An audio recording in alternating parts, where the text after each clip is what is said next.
Doctor Alfredo Molina, bienvenido a su casa.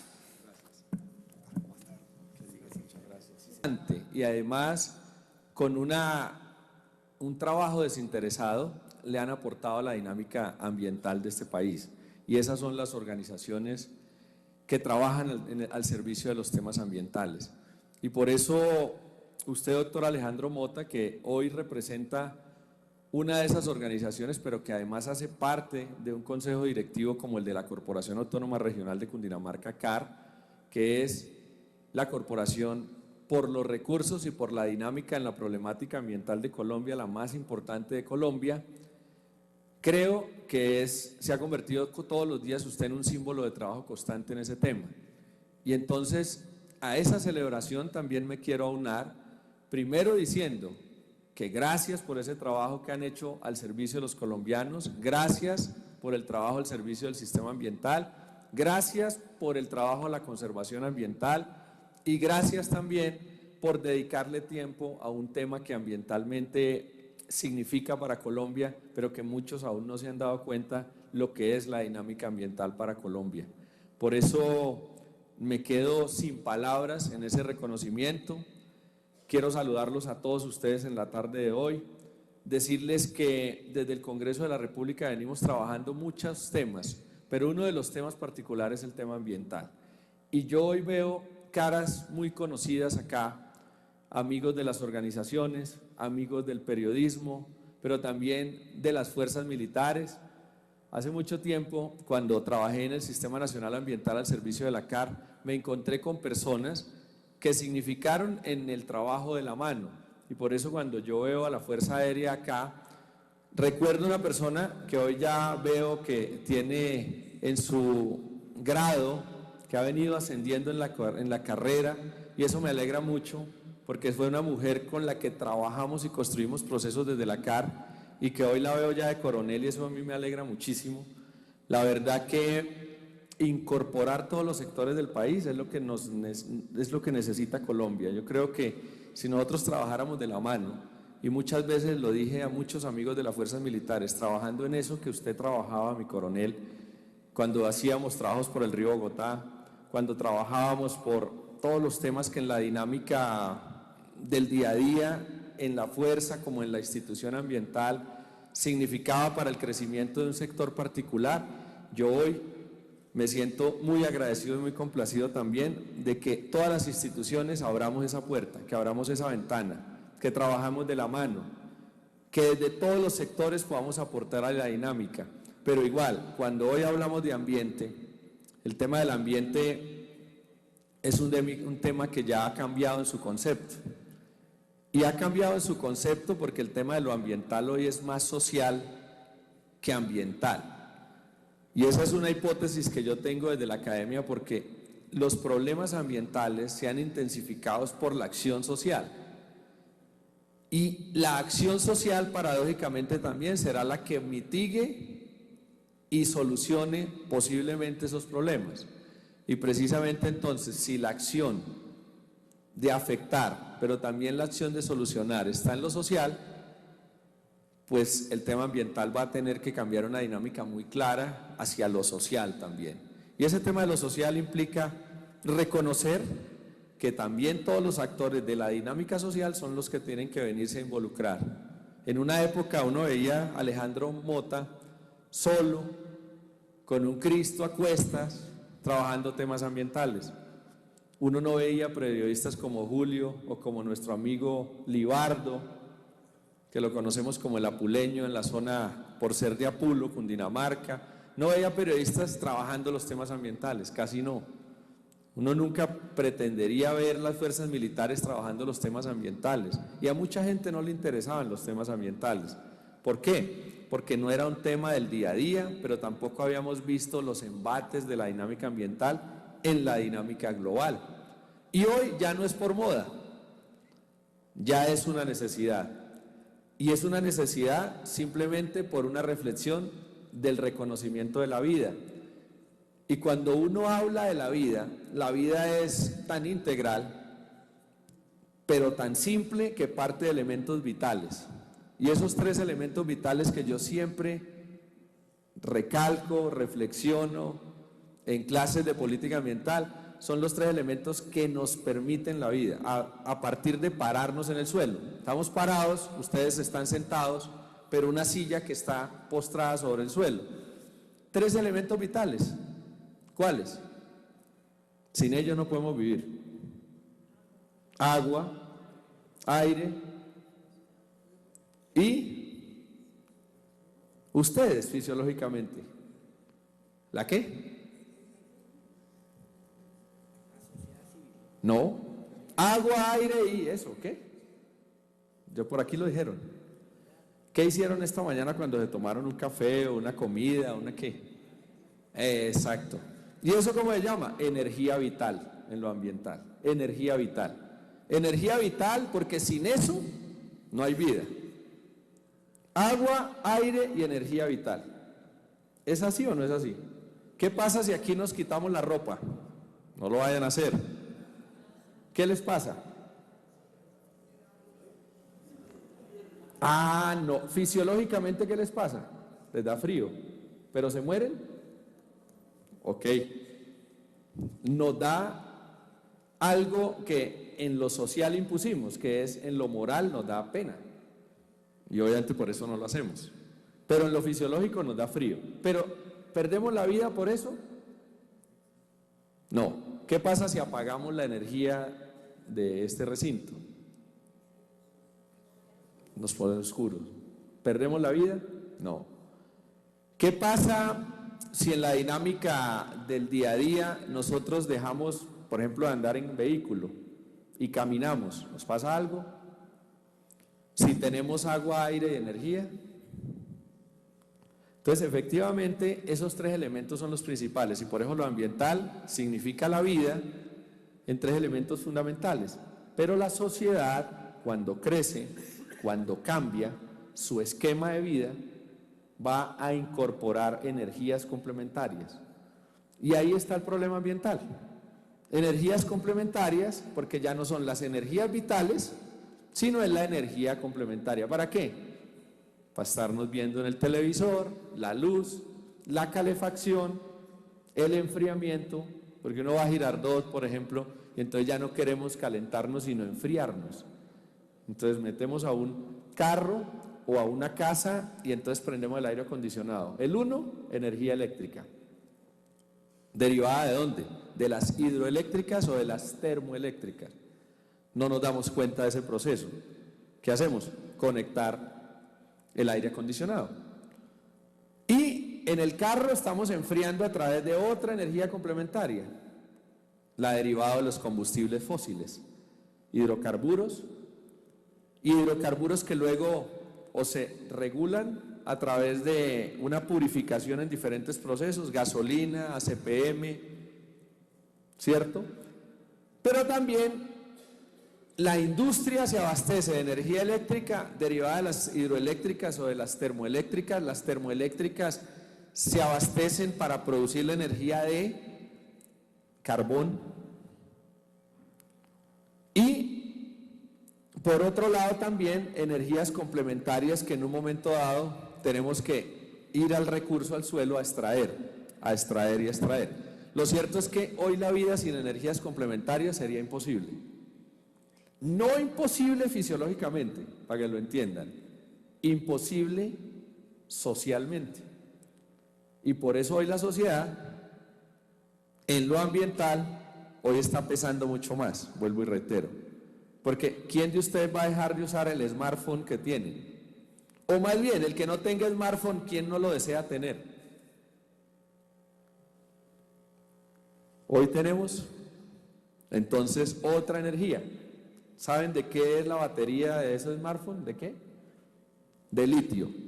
Otro elemento que está en el sistema natural, que hay que extraerlo y hay que procesarlo para que me genere energía. Pero la reflexión está más dada a esa que arranquemos del estadio 0, energía fisiológica. Y el problema del mundo es energía fisiológica, el primer problema. ¿Cómo llevamos agua? A La Guajira, no nos tenemos que ir a otra sociedad. Agua a La Guajira. ¿Cómo le damos agua a la energía? Es decir, el problema del mundo es que en unos sectores no hay energía vital. No la hay. No hay agua vital, ni hay aire vital. Grave, porque entonces estamos alterando las condiciones de la fisiología humana en el mundo. El caso de La Guajira, el caso de los chigüiros, murieron de sed. Fisiológicamente no había agua, no tomaron, duraron el tiempo sin tomar agua, se murieron. El caso entonces ahora de la energía fisiológica. La energía fisiológica implica comida. No todas las sociedades del mundo tienen la comida. Hay gente que está muriendo de hambre hoy por falta de alimento. Las sociedades de África son una de ellas. Y precisamente allí hay problemas de energía fisiológica. Entonces, hoy el primer problema mundial es las energías, los elementos vitales, más bien. Ahí parte el mundo. Pero si en la sociedad le metemos los elementos complementarios, ¿qué sigue entonces? Pues un problema de elementos de energías complementarias, de elementos complementarios. Entonces, esa energía hoy hay un problema mundial. ¿O por qué la guerra en Gaza? ¿O por qué la guerra en el Oriente Medio? ¿Ustedes qué creen que es? ¿Solamente es cultural? ¿Es por qué? Por territorio. Pero un territorio que tiene ¿qué? Energía que en el mercado hoy está impuesto. Ese mercado hoy impuso ¿qué? Que el petróleo sea la energía del mundo. Y entonces, si el petróleo es la energía del mundo, lo impuso ¿qué? El mercado. ¿Puede ser otra? Claro, pero hoy el mercado impone que es la energía del mundo el petróleo. Entonces, ahí hay una dinámica que además altera las condiciones sociales, nos genera patologías sociales, guerras por territorio y guerras por energías. Pero ahí hay otro problema entonces, que la extracción de energía siempre va a afectar el territorio y lo físico y lo biótico, es decir, los recursos naturales, renovables y no renovables. Pero además, al lado de la energía van a establecerse los establecimientos sociales. Y esos establecimientos sociales hoy imponen criterios de habitabilidad, es decir, cómo vivimos, cuál es el modo donde nos protegemos de la intemperie. Y entonces allí a eso se le ha puesto tanto elemento social de pulimiento que ya hay ciencias que se encargan de la belleza, de la habitabilidad del ser humano. Una de esas carreras es ¿cuál? La arquitectura. O sea, somos tan pulidos socialmente buscando la racionalidad humana, un término. Cuando yo miro la historia del ser humano, del nómada, irracional teóricamente porque no se podía comunicar, porque era como un animal teóricamente en el estadio 1 y no tenía la concepción de lo que somos hoy como seres humanos teóricamente racional, y sus elementos fisiológicos los consumía sin saber qué era eso, pero buscaba fisiológicamente un sostenimiento como un animal. Esa irracionalidad se fue puliendo en el lenguaje humano, de códigos que nos estableció una forma de comunicarnos. Hoy ese lenguaje humano es disímil, ¿cierto? Pero cada vez más estándar. Hoy los idiomas del mundo de manera general, el español, el inglés, el francés, tal vez el mandarín o esas lenguas orientales, el idioma árabe, que una gran población del mundo está teniendo esa lengua, pero si vamos como a los dedos, son muchos más, pero en 10 no nos pasamos. Y esos 10, cada se vuelven uno, ¿cierto? Un lenguaje universal. Por eso los alemanes aprenden alemán e inglés, por eso los franceses aprenden francés e inglés, por eso en muchas sociedades aprenden inglés. ¿Por qué? Para un lenguaje universal.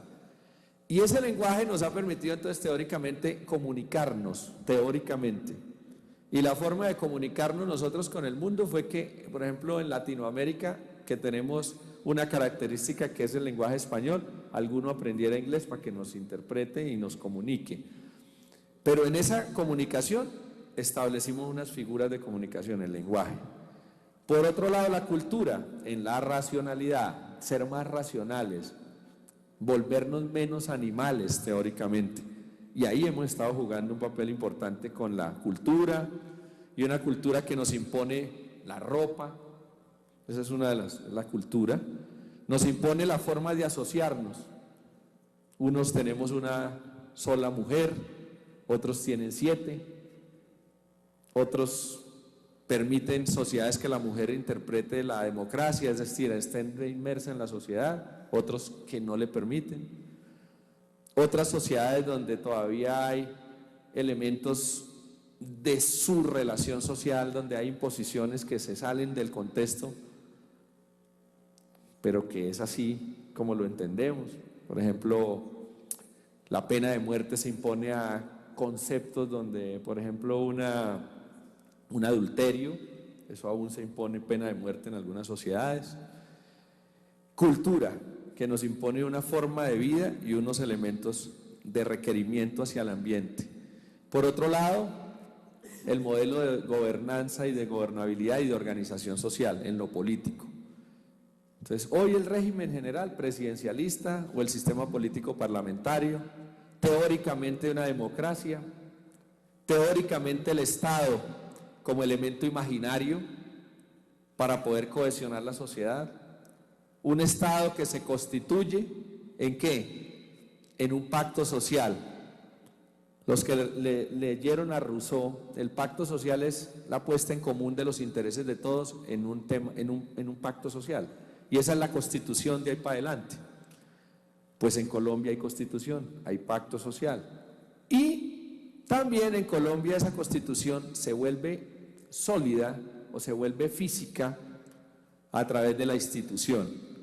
Y la institución sería cómo coger ese Estado. O sea, a mí me hablan del Estado y es todo y es nada. Pero cuando yo voy a lo institucional, en lo institucional me vuelvo fuerza pública, fuerzas militares. Entonces, ¿dónde toco las fuerzas militares? Cuando voy a un batallón o cuando voy a una base. ¿Dónde toco la institución del Congreso de la República? Cuando vienen ustedes acá. Y a propósito, bienvenidos al Congreso de la República, que es el sitio de la democracia más alto, porque para llegar al Congreso se necesita que la sociedad vote y que haya una entrega de la ciudadanía que se adquirió desde que la Carta de Derechos Humanos y del Hombre existe. Ciudadanía. La democracia es esa, la entrega de la ciudadanía.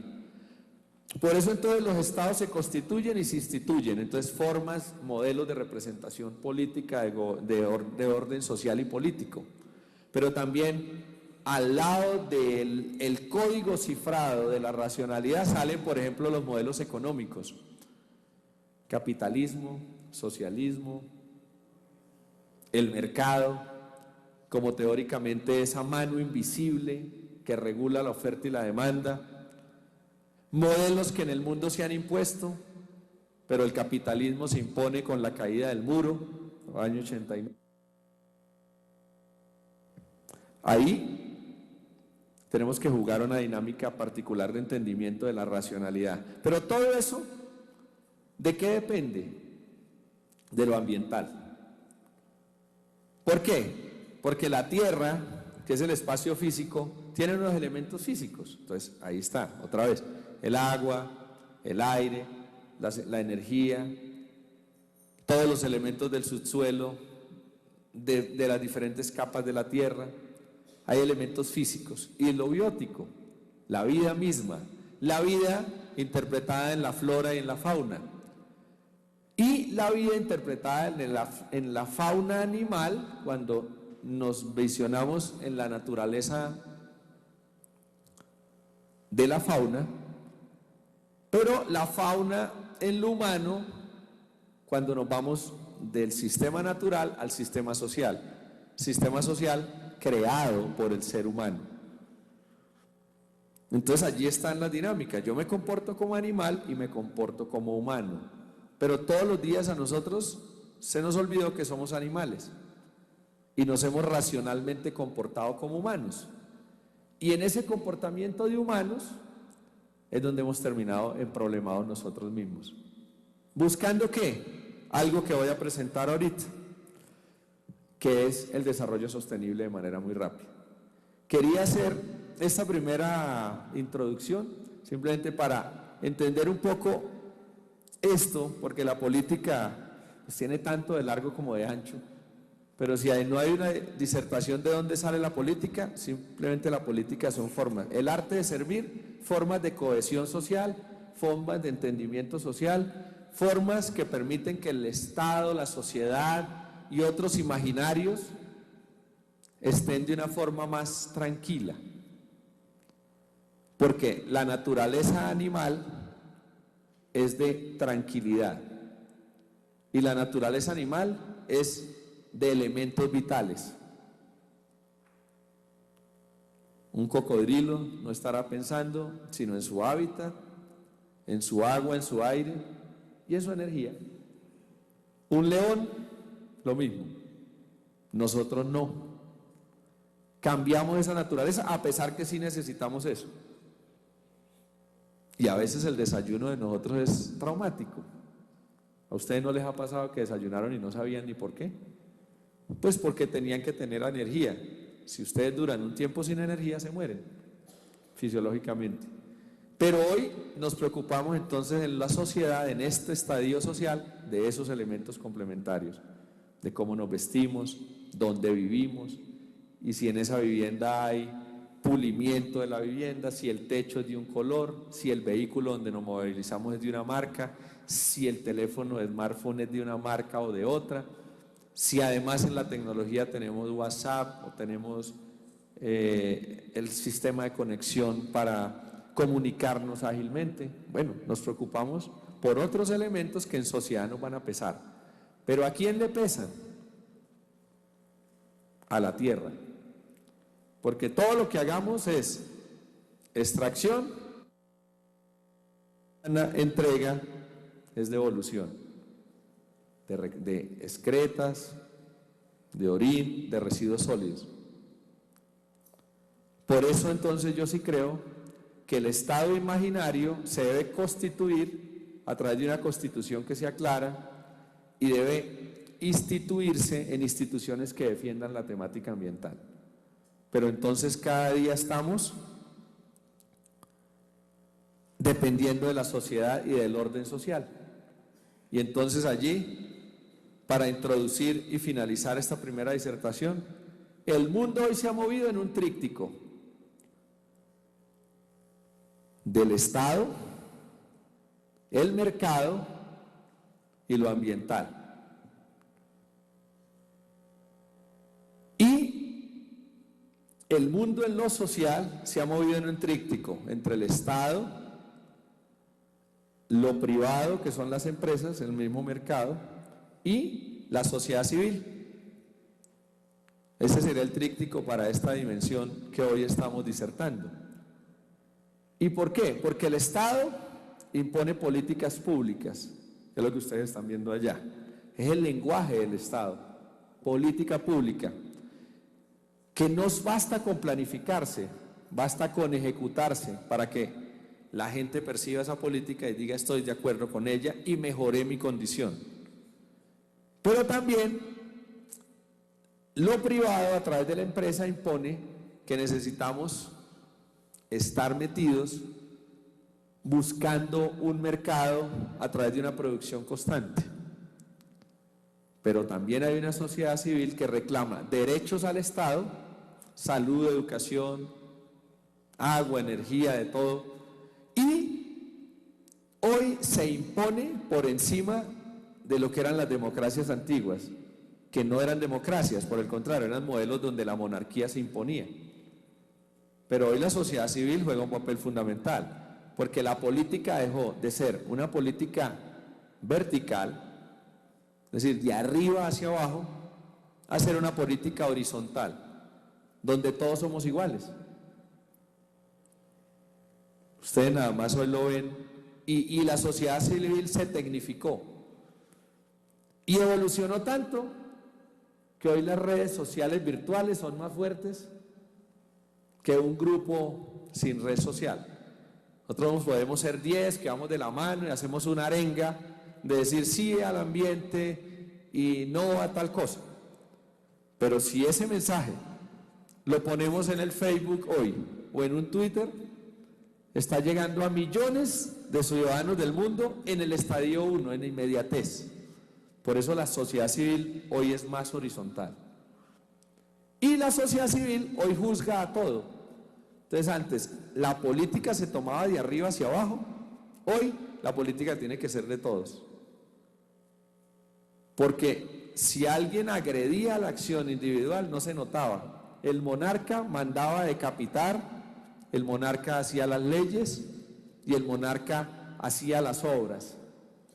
Luego que lo decapitan en la Revolución Francesa, el sistema parlamentario toma decisiones, nombra un primer ministro y manda una justicia al lado.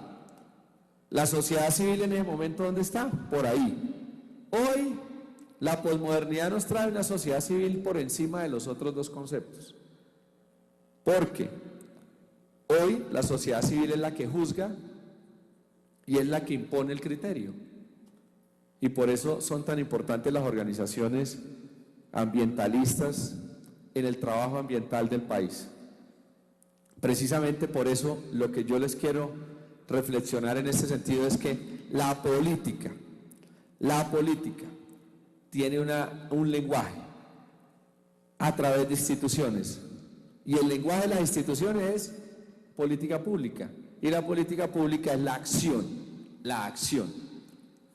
Por eso, cuando uno va a mirar que esas políticas no solamente son principios de un Estado, sino del mundo, un pacto social mundial, protocolo de Kioto, Cumbre de Río +20, Copenhague en 2010, el protocolo de Montreal para la capa de ozono, esos son pactos globales.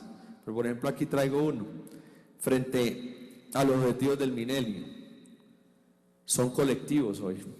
Garantizar la sostenibilidad del medio ambiente, promover el desarrollo sostenible. Y la protección constitucional nuestra sería protección a las riquezas culturales y naturales de la nación y velar por el medio ambiente sano. O sea, que lo ambiental en lo constituido mundial está en Colombia y está constituido en nuestra Constitución. Por eso el artículo 79 dice gozar y velar por un ambiente sano. Y precisamente allí, ese objetivo del milenio, que está inmerso en una política ambiental en Colombia, implica muchas cosas. Primero, que la sociedad ya no piense individual, porque aquí si hay un problema de aire nos va a afectar a todos. Si hay un problema de agua nos afecta a todos. Entonces cada día la dinámica colectiva es más importante. Por eso los tratados en la búsqueda de un fortalecimiento institucional siempre van a buscar que trasciendan, que sean estables a través del tiempo, que afecten el comportamiento individual y entre los miembros de la institución debe haber cierto sentido de valores compartidos. Hoy, ¿qué nos reúne a qué? La sociedad civil. ¿Pero la sociedad civil qué? ¿Que trabaja por qué tema? Por el ambiental, ¿cierto? Entonces deben haber valores compartidos. Y la teoría política verde hoy me trae un elemento compartido, que es la ética de la conservación y la ética ambiental. Y precisamente allí nos juntamos todos, buscando un ejercicio de respuesta a una situación que pueda ser percibida como insatisfactoria o problemática. Siempre es en respuesta a eso. ¿Para qué? Para promover desarrollo sostenible, para reducir la pérdida de recursos, para disminuir la pérdida de diversidad, para buscar que las personas que no tengan acceso a los recursos vitales lo tengan y para que las personas sin servicio básico o saneamiento lo tengan. Pero mire cómo va evolucionando el mundo en lo ambiental. Va evolucionando en un sentido, en que antes hablé de energía y de elementos vitales, o sea, el agua. Pero ahora no basta el agua por agua, basta el agua entregada en un acueducto, en agua potable. ¿Y qué es la potabilidad del agua? Es la acción social que permite que el agua esté en condiciones para que, además de suplir la necesidad fisiológica del agua, esa persona no se enferme con el consumo de ese alimento vital. Y también el elemento del saneamiento básico viene a jugar allí un papel. Saneamiento básico entendido desde la ley 142 como como alcantarillado y residuos sólidos. Ese es el saneamiento básico para la ley colombiana. Alcantarillado y residuos sólidos. Y precisamente, mire cómo va cambiando la dinámica del agua. Agua como elemento vital, pero agua que debe ahora ser entregada en un acueducto técnicamente potable y que debe ser devuelta, si somos socialmente responsables, en un alcantarillado técnicamente posible, que al final del tubo tenga además una planta de agua residual, que trate principalmente la materia orgánica de ese alcantarillado que lleva a los vertidos.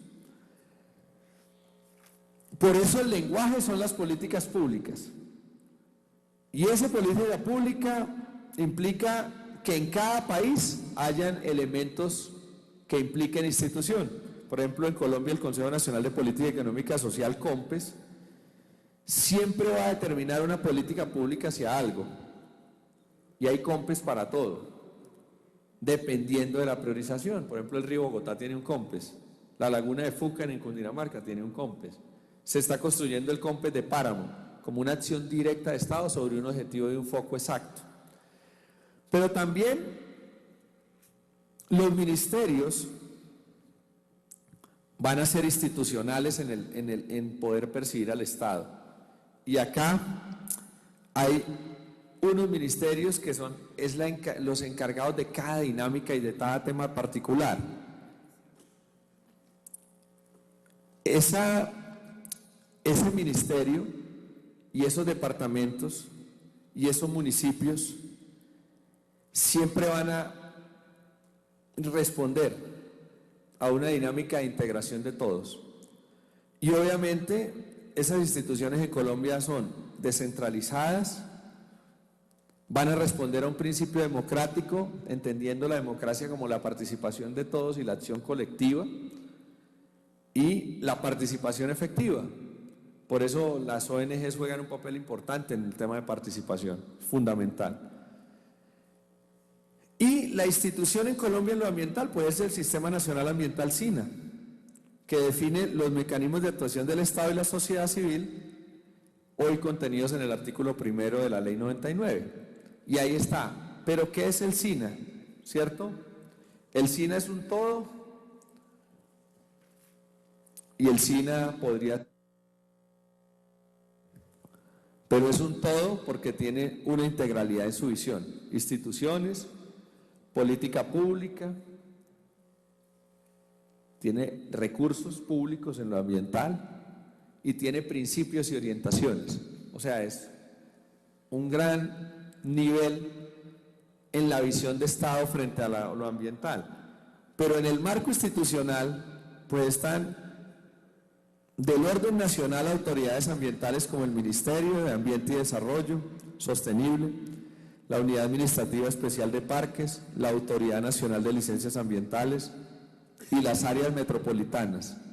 Hoy, que hay unas áreas metropolitanas que están ahí metidas en lo nacional, en lo regional y lo local, dependiendo. En el orden regional 34 corporaciones, 33 viables no, se crearon porque una de ellas, que era la Corporación de la Sierra Nevada de Santa Marta, nunca se abrió, pero en la Ley 94 hablan de 34, y son 33 operando actualmente. Y en el orden local, entonces, están las autoridades ambientales urbanas y los establecimientos públicos ambientales, que tienen función de autoridad. Y ahí hay que entender esta dinámica para entender toda esa trama de relaciones que en un momento dado tienen la institucionalidad ambiental del país, porque a veces nadie sabe qué es cada qué y a dónde llegar con una queja, con un permiso o con una acción colectiva. Y obviamente siguen teniendo funciones áreas metropolitanas, departamentos, municipios y territorios indígenas, que tienen una dinámica particular en lo ambiental y que hay que tenerlos en cuenta cuando hablamos de institución. Pero además también en las dinámicas es importante reconocer que el mundo se dinamizó en lo ambiental desde el año 72, desde lo político colectivo, Estocolmo. Río 92, que fue muy importante en la dinámica mundial. Kioto en el año 97. Johannesburgo en el año 2002. Río +20 en el año 2012. Acciones colectivas. Estocolmo 72, la ley 23 del año 73. ¿Y cuál fue la respuesta efectiva? El Código de los Recursos Naturales. Decreto Ley 2811 del año 74. O sea, una acción colectiva y mundial implica una acción de Estado en lo local. Río 92 nos trae una acción colectiva y dentro de las acciones de Estado local, la Ley 99 del año 93, que le da vida a ese ministerio, que le da vida a las corporaciones y que le da una responsabilidad directa a toda la sociedad civil y un orden lógico a la sociedad civil y una participación de esa sociedad en la toma de decisiones en lo ambiental.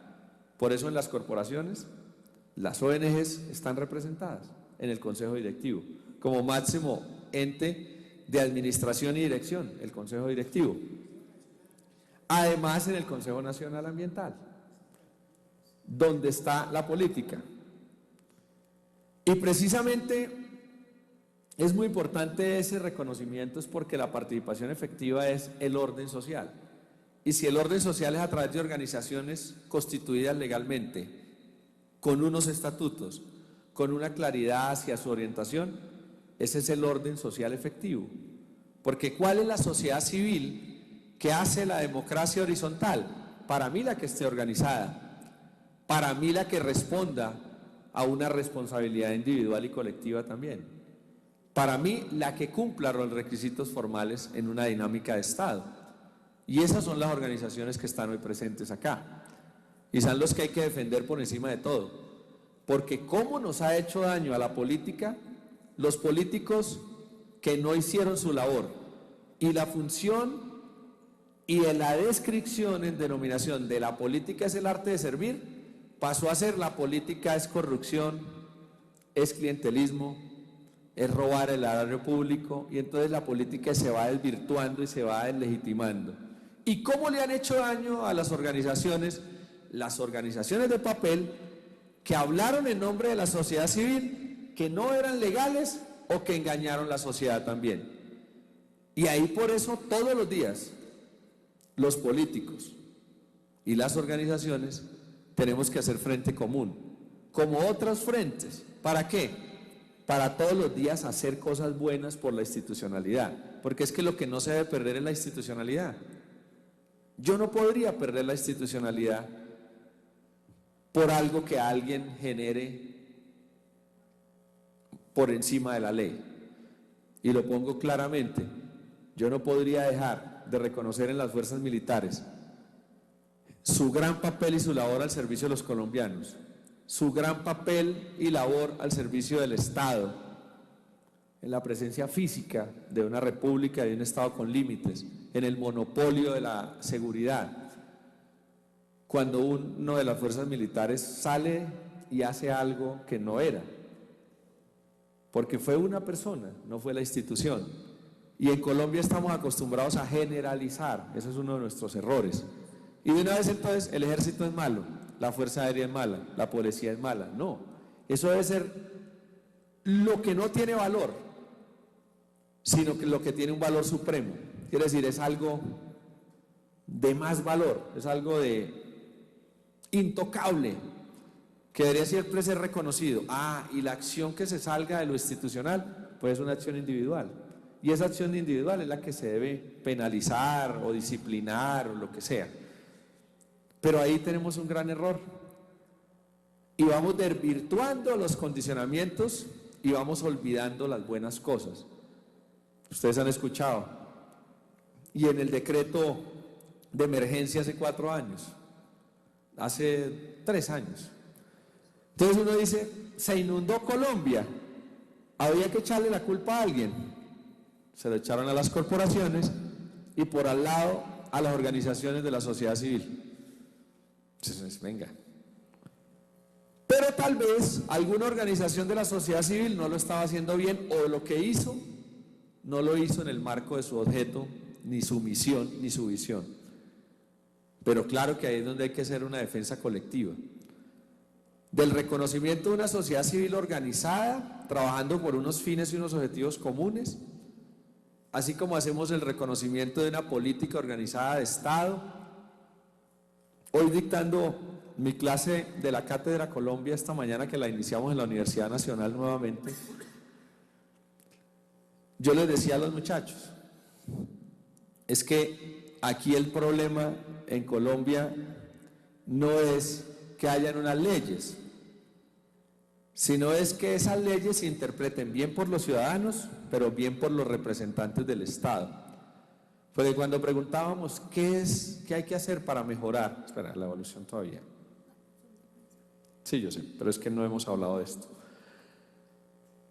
Cuando yo hablaba, le decía al joven que era, cómo se mejoraría la universidad pública y su universidad nacional.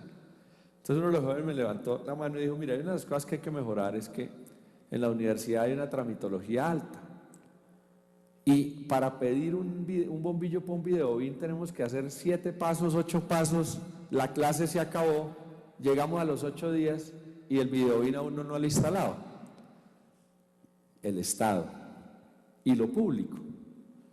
Y uno dice, trámites administrativos que se han ampliado en el tiempo buscando la regulación humana, que a veces cada día es más compleja en contravía de lo natural. Y entonces cuando la ley era natural, era la naturaleza la que nos regulaba. Cuando luego la ley se vuelve divina, era Dios quien nos regulaba. Pero luego cuando el derecho es multidisciplinar e introduce otras variables, es la ley del pacto social de que las impone condiciones. Hace 20 años o 30, los controles no eran igual. Y entonces, el funcionario público tenía plata en caja menor y podía cambiar el videobeam, el bombillo, si existieran videobeams en esa época. Pero podía cambiar el bombillo inmediatamente. Muchos no lo hicieron. ¿Y qué cogieron con la caja menor? Se la llevaron. Y la obra no la hicieron. Y el puente planificado tampoco. Entonces el Estado, en su afán de regulación, leyes anticorrupción, leyes de contratación. Y claro, hoy contratar un videobeam en el Estado es más difícil que hacerlo en lo privado. Y entonces el muchacho me ponía una universidad privada de ejemplo. Decía, es que en tal lado, allá de una vez cambian el bombillo. Ah, ok. Es el Estado y es el mercado, representado en empresa privada. Una empresa privada que tiene más ágiles sus propios procesos y un Estado que no los tiene. Y ahí hay que hacer una reflexión, porque efectivamente en esos dos medios siempre el Estado se va a ver desbalanceado. Por eso todos los días el Estado requiere gerentes públicos eficientes y eficaces. Porque la eficiencia es trabajar mucho y la eficacia es ganar plata o no ganar. Entonces yo puedo ser eficiente y llegar pelado a la casa. O sea, soy ineficaz. Y puedo ser eficiente también trabajando mucho y al final llegar con plata. Soy eficaz. La selección Colombia antes de esta era eficiente. Todas las veces nosotros jugamos muy bonito, pero perdimos.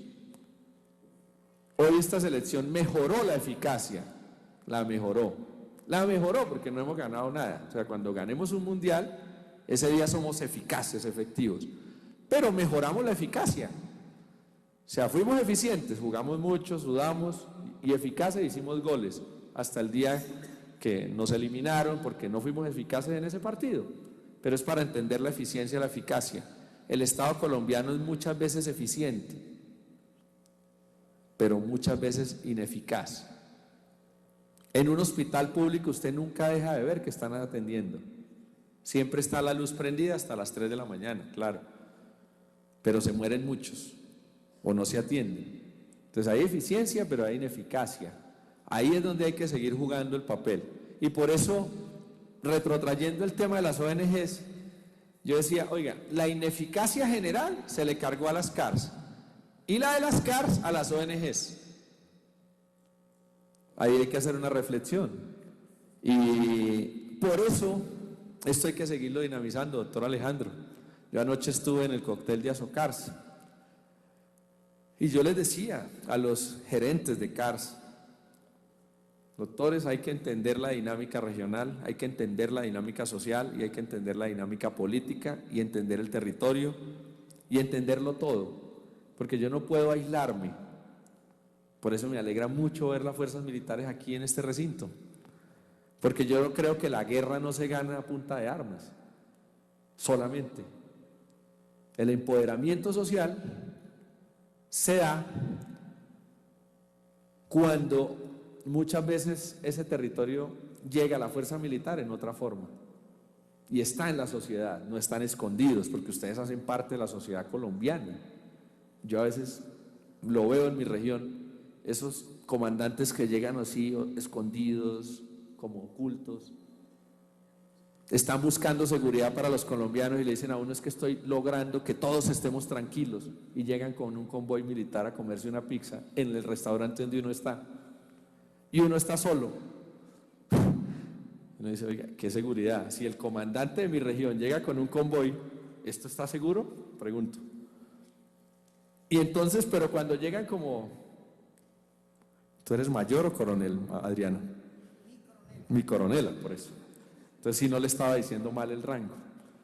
Pero cuando llegan como ella llegaba, en esos momentos, y trabajamos campañas sociales, ambientales, como ustedes sé que lo están haciendo, ¿cómo ve uno esa fuerza pública o esa fuerza militar? Diferente.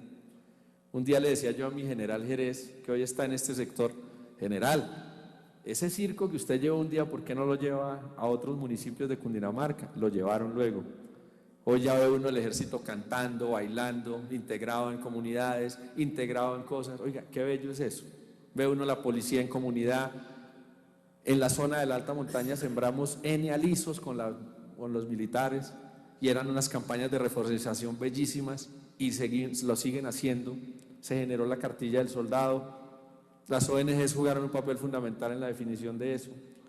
Y oiga, es como nos integramos todos al mismo servicio, y cómo salimos todos de ese rol que a veces es pragmático. Mira, a mí a veces, hoy yo me volví congresista y es una crítica constructiva a mis colegas.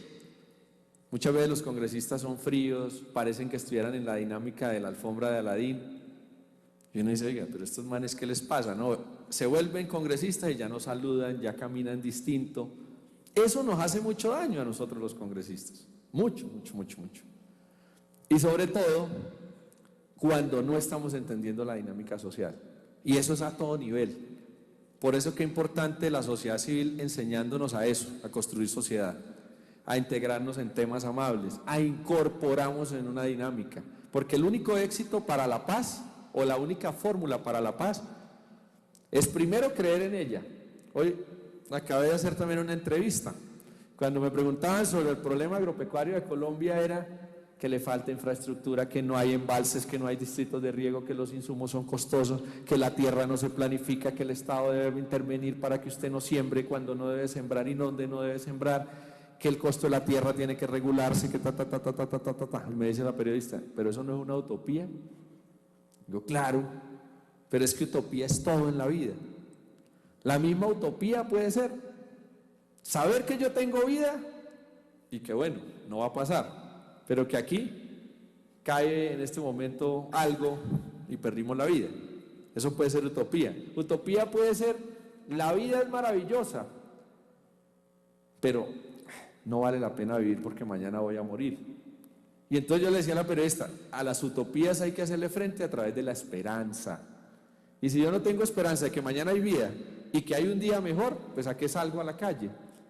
Por eso yo creo en la paz, porque puede ser una utopía para muchos, pero algún día la paz tiene que darse. Algún día los colombianos tenemos que entender que nos estamos matando entre colombianos. Entre colombianos, todos hinchas de la Selección Colombia.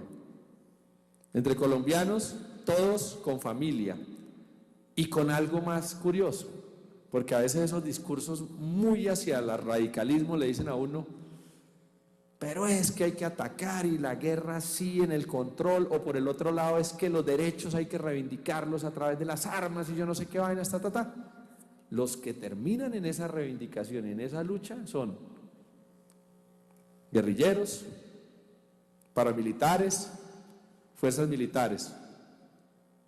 Y si usted va a mirar a la pirámide social, ninguno de ellos está en la pirámide de la economía arriba. Todos fueron de la base de la pirámide social. Quiere decir que si los clasifico en economía, muy seguramente el conflicto está en el estrato 1, 2 y 3, tanto del Estado como desde los ilegales. O sea, ¿quiénes ponen los muertos en la guerra? ¿Cierto? Y lo decía claramente el presidente en una de sus alocuciones en la intervención. Los ponen. Yo no quiero que tampoco mi hijo vaya a la guerra, pero el hijo de un campesino tampoco que vaya. Y las fuerzas militares también se tienen que dedicar a la soberanía de Estado, pero no a creer que en cualquier momento un desadaptado les pone una bomba o les lanza una granada y le mata a su hija, a un policía en Arauca. ¿Quién lo imagina? Pero aún ese que lo hizo también es del mismo nivel social, no tuvo universidad, no tuvo educación. Y hoy cree que matando a otros está ganando Ave Marías. ¿Cómo cambiar esa dinámica? Eso es de Estado. Joan, quería simplemente con este tema hablar de dinámicas de gobierno, en el tema de la evolución. En lo ambiental, las dinámicas de gobierno han estado entonces, desde Cumbre de Río,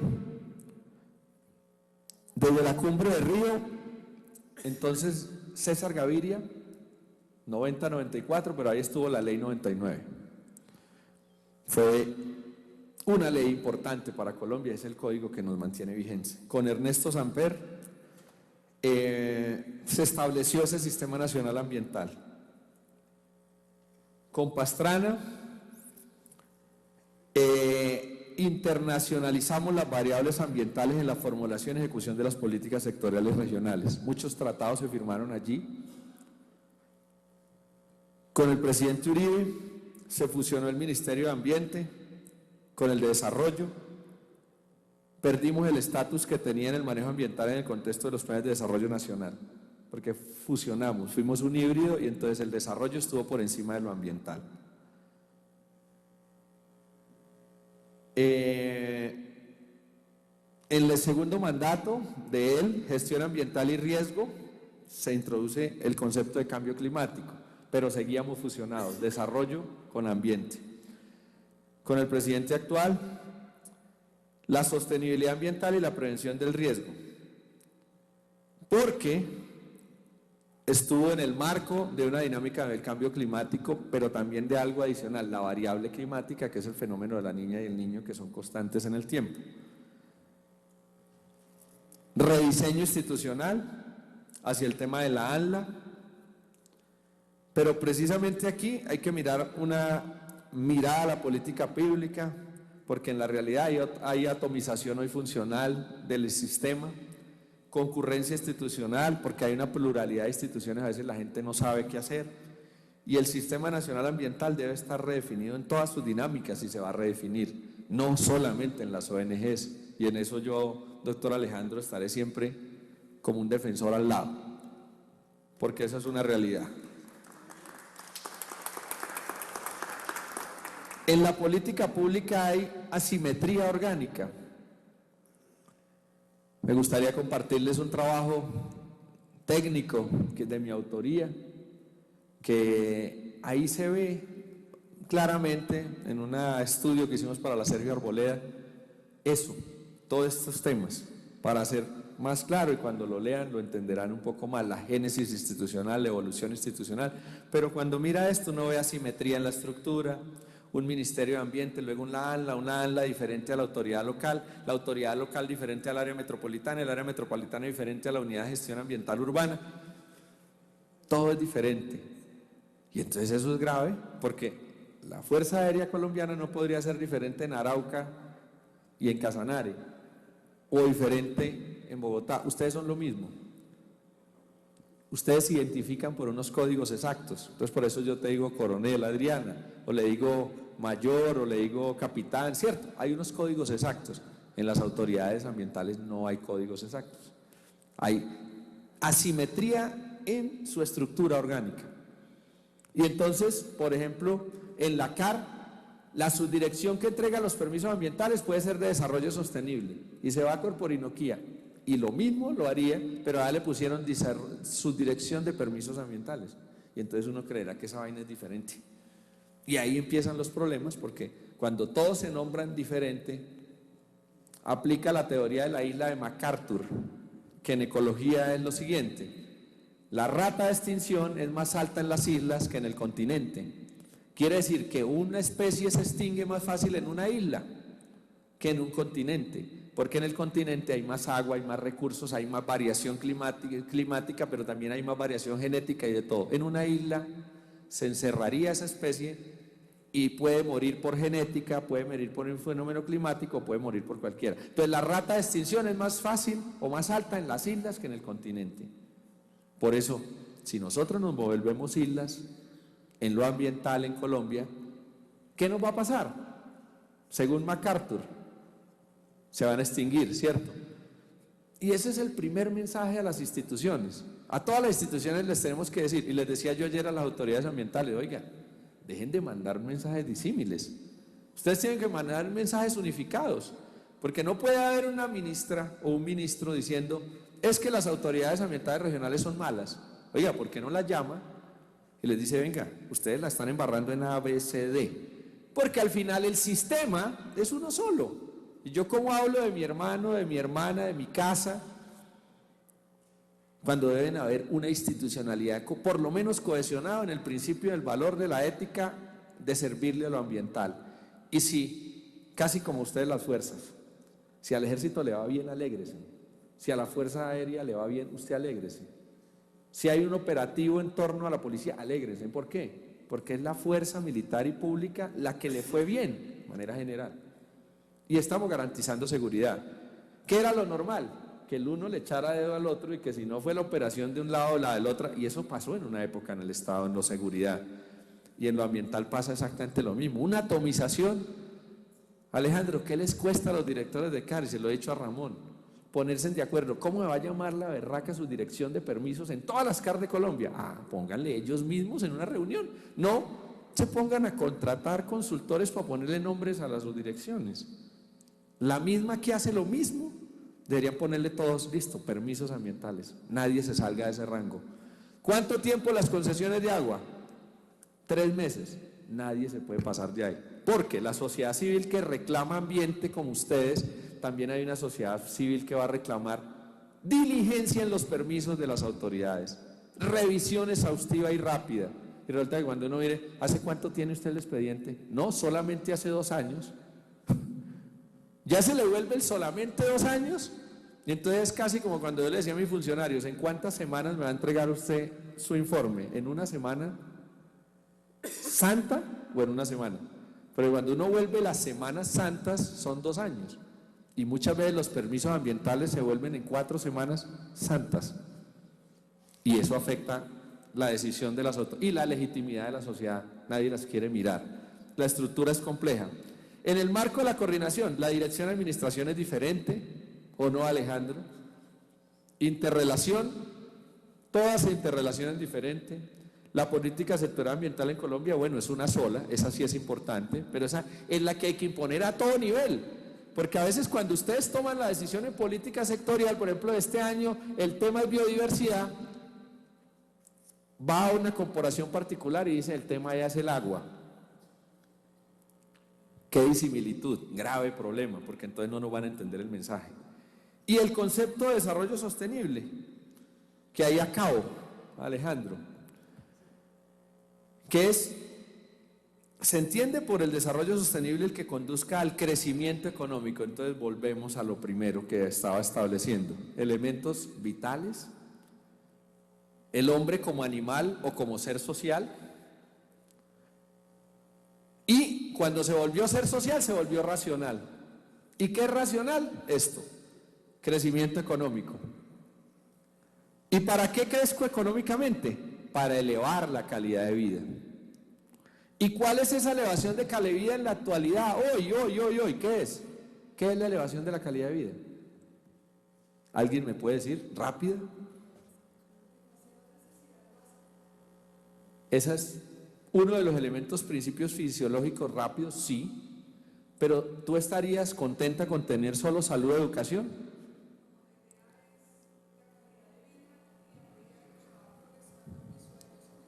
Ok.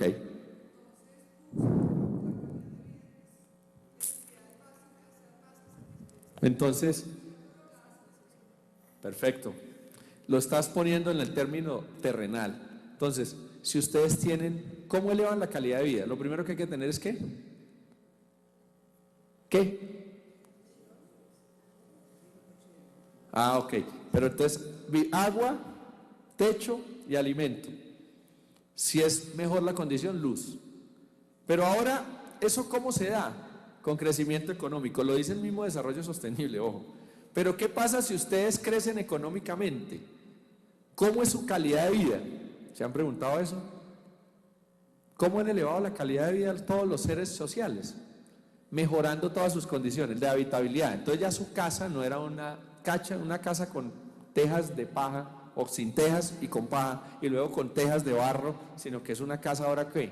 Con arquitectura, ya no un solo cuarto, un cuarto con baño. ¿Es así o no es así? Y ahora, si ustedes tienen más crecimiento económico, ¿qué hacen? ¿Tienen una casa? Los que viven en Bogotá, ¿qué se imaginan? ¿Tener qué? Ah, una finca. ¿En qué clima? Ah, ok. Y si tuvieran más plata, ¿a dónde compran apartamento? Ah, bueno, y otros en Cartagena. Y si tuvieran más, qué desastroso mensaje, pero es real. En Maya, perfecto, usted lo ha tocado, mi querido. Es decir, el crecimiento en la habitabilidad sería eso. Y en las condiciones de movilidad, ¿ustedes caminarían si tuvieran plata? ¿Qué compran? Ah, bueno. Ya llegó a la realidad antes de todo, porque cuando uno le dicen, bueno, un carrito, ¿qué carrito? Si tiene plata. Ah, un Porsche, un BMW, un Mercedes. No todos tienen esa concepción, y lo aclaro. Pero les puedo decir, señores, que en el modelo capitalista del mundo, más del 90% tienen esa concepción. Inclusive, el dictador chino, que creció en acumulado su Producto Interno Bruto y su economía casi al 11%, mano de obra barata, acumulación de capital, mucha inversión puesta allí, outsourcing, construyendo todo, haciendo todo, las maquilas se fueron para allá, tal, creció. ¿Y en qué invirtió? En escenarios deportivos, en colegios, para algunos, no para todos todavía, no alcanzaban. Se volvió en el poder fuerte, ganaron los Juegos Olímpicos los ganaron. Y construyeron aeropuertos, ciudades. Por ejemplo, hoy liberó unos temas de mercado, los chinos pueden salir para donde quieran. Y el que tenga para comprar carro, cómprelo. 1.200 millones de habitantes hoy que están pensando en tener un carro, pero también ahora en un tema de consumo. Ya en un carro, en el modelo nuestro, el carro mejor, tecnología mejor, absolutamente. Ese es el crecimiento económico, esa es la verdadera elevación de calidad de vida en el modelo occidental y en el modelo que impone el 90% de la sociedad del mundo. ¿Mundo qué? Racional. ¿Y la casa entonces ahora cómo va a tener? En el Rodadero esa casa tiene ¿qué? Piscina, ¿qué más? Bueno, pero aire acondicionado, por favor.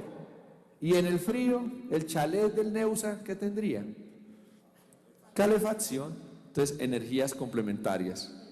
¿Las necesitamos? No.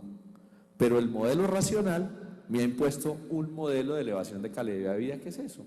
¿Para qué trabajamos todos? ¿Para qué nos volvimos profesionales? Para un ejercicio de acumulación.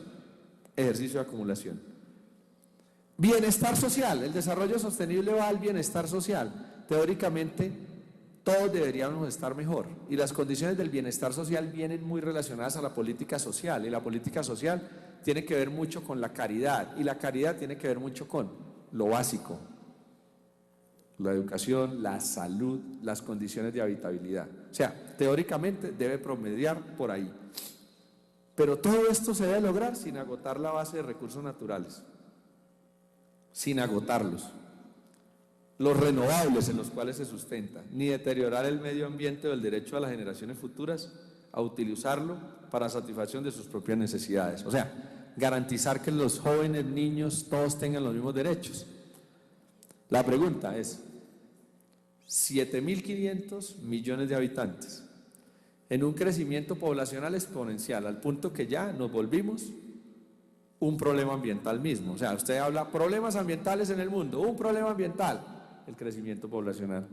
¿Y por qué? Porque cada que crecemos es uno más que va a soñar con la casa, con el carro, y con una casa no, si hay crecimiento económico con 2, con 3, y ya no vamos a viajar en carro sino en avión. La flota de aviones del mundo genera 2.5 veces más CO2 que la población humana. ¿Sabían eso? Es su CO2. Entonces uno dice, más los carros. Entonces, obviamente los rangos de partículas por millón de CO2 se van aumentando. Y qué grave problema, señores. Porque todo se va deslegitimando. Por ejemplo, no hay más situación natural del legitimado que la capa de CO2.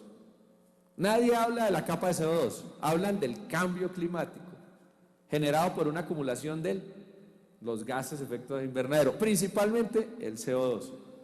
Pero lo que no nos explican es que el CO2 es una capa natural que calienta en promedio la temperatura de la Tierra a 15 grados centígrados. El promedio de la temperatura de la Tierra son 15 grados centígrados. ¿Por qué? Por la capa de CO2. Qué bendición, ¿cierto? Para los que creemos. Qué bendición tener una capa que nos caliente en promedio y que hoy aquí en este recinto, que estará a 18 grados, no estemos a 3 grados sin la capa de CO2. Y que en una mañana fría en Bogotá estuviéramos a menos 5 grados. Gracias a la capa de CO2 eso no pasa. A nivel mundial. Pero la capa de CO2 se está engrosando gracias a la racionalidad humana para elevar la calidad de vida. Y esa elevación de la calidad de vida está engrosando la capa de CO2 y hoy nos estamos calentando. ¿Por qué? Porque los rayos solares entran y al salir la capa de CO2 retiene naturalmente esos rayos. Y ahí es donde está la acumulación de calor. Y entonces esa acumulación de calor va a terminar calentando más la Tierra si la capa se engruesa, para ser más prácticos. Y entonces uno dice, ¿y esa capa de CO2 que tiene mala imagen? No debería tener tan mala imagen, porque es que es una capa natural muy buena. ¿Qué es lo que ha pasado? Que hemos ampliado las condiciones de esa capa y hemos ampliado el grosor de la misma. Hoy los rayos se retienen más. Y como en la Tierra hemos disminuido el dosel verde y los cuerpos hídricos superficiales, que es la única forma de atenuar los rayos solares, pues los rayos solares hoy se devuelven más. Y ahí está otro problema, el calentamiento global. Como también tenemos la ruptura de la capa de ozono, como también tenemos la lluvia ácida, como la pérdida de biodiversidad, como los residuos sólidos, los vertimientos, todos los problemas. Pero ¿derivados de qué? De un índole social. Un índole social que se volvió racional, dejamos de ser animales para ser más humanos, más racionales, y en esa racionalidad estamos, sin pensar, agotando la base natural que es el planeta Tierra de fondo. Entonces uno dice, este es un muy buen concepto. Y ese concepto, para mí, es un asunto de complejidad que exige una razón más allá de la lógica ambiental. Implica asuntos de economía, de desarrollo social y de elevación de calidad de vida. La dinámica del desarrollo incorpora variables de crecimiento económico y crecimiento de producción. Y allí es donde va a tener que realizarse una dinámica. Porque yo, en la racionalidad, en mejorar mi condición, estamos agotando ¿qué? ¿Qué estamos alterando? El planeta.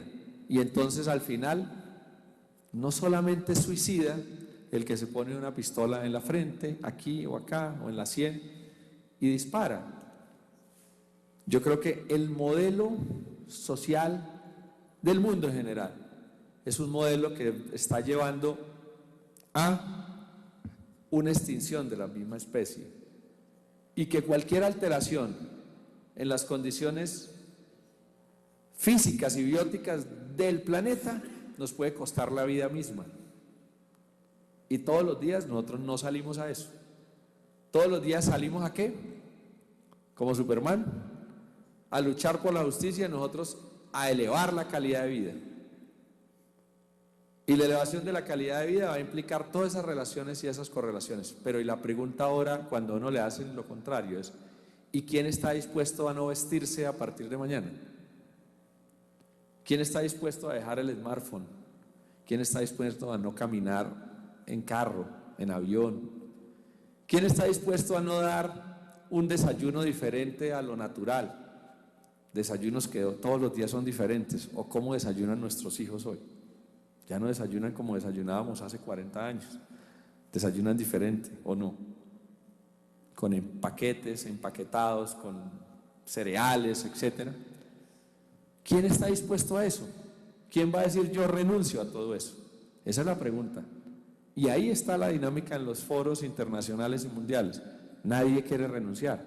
Por eso nuestra convivencia depende de un Estado más sólido, de unas instituciones más sólidas, de una solidaridad colectiva y de una política pública que implique el cambio de la sociedad en el consumo, pero también que le devuelva al planeta lo que se le llevó.